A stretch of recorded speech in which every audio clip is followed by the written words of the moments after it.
Hi everybody, welcome back to the channel, and today an unboxing of The Heights of Alma, an exploration of the battle fought on the 20th of September 1854. This is designed by Tom Russell and map art by Ilya Kudryashov. Hollandspiele production, part of their Shot and Shell battle series. As you can see, beautiful artwork as always with Hollandspiele boxes in their normal sizing, Blue Panther production. And for the game, you can see that this particular game is, if we can get it to zoom in because of the light, 2 players with a duration of a couple of hours, high suitability for solitaire, and a medium weight. This is number 38 in the Hollandspiele productions to date. In the game, you can see there that you get a 22 by 34 inch map sheet, 176 counters, tracking display, 12-page series rulebook with a 12-page battle book and 2 6-sided dice. Some really nice introductory wording on the back, just explaining the first game published in the series was The Blood in Alma, and that was published in 2012. And then you had Blood in the Fog, and eventually the Shot and Shell battle series. So 7 years and nearly 40 published designs later, we have the results, which are The Heights of Alma, taking in all of those elements. And you've got the historical scenario, and this has more special rules than in the previous title, which was 7 Pines or Pear Oaks, and therefore a more complex and nuanced experience, but not too many rules that bogs things down. And I've read some pretty good reviews on this. This is 2019, so it's not really old, but it's certainly there's been other games since. But let's have a little look inside the box even. We'll get the 2 little dice out, standard sort of D6 fare that you would expect with these games.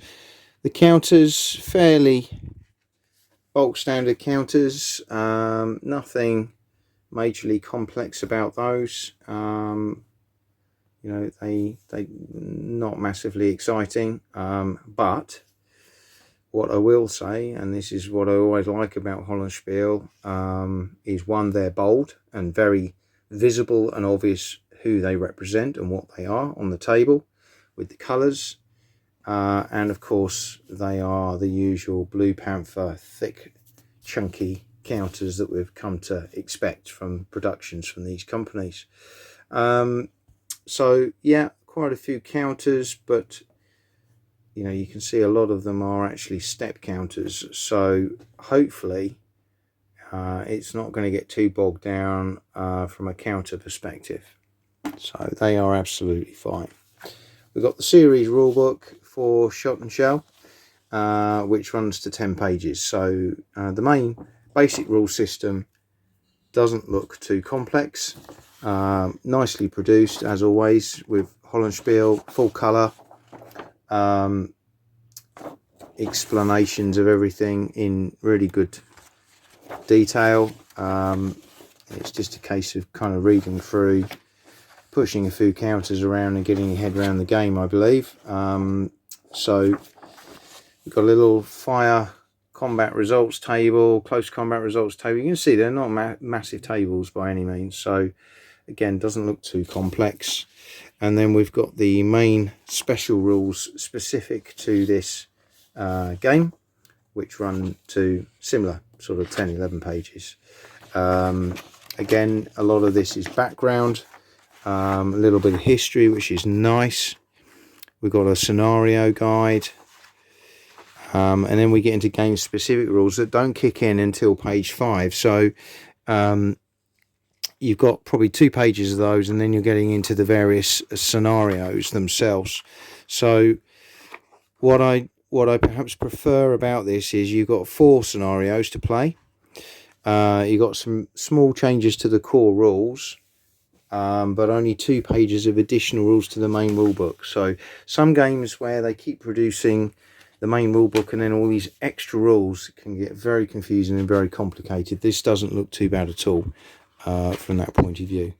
Player A card, really nice and colourful, very easy to understand. You can have this on the table alongside the game. As I say, none of these tables look too complex. And then you've got the map, which I will just get out and set up. Let's just pop these bits out of the way so you can get a good view of that. It's the usual very nice paper stock that are used on a lot of the games. This would be a super canvas map option if available. I don't think it is at the moment, but it's one that I would certainly look to invest in if it was available. I'm sure this would start to lay flat quite quickly if you wanted it to, but I probably would put it under plexi. But hopefully what you can get a feel of there is the size of the map is quite big. You got some very obvious contours on the map. It's quite a straightforward map, nothing too complex, but it's nicely coloured. It's very subtle, the colour differences. So if we just zoom that in a little bit, you can see Telegraph Hill there. Got some of these little kind of towns and villages, and you've got some bridges and fords and things going on over here, and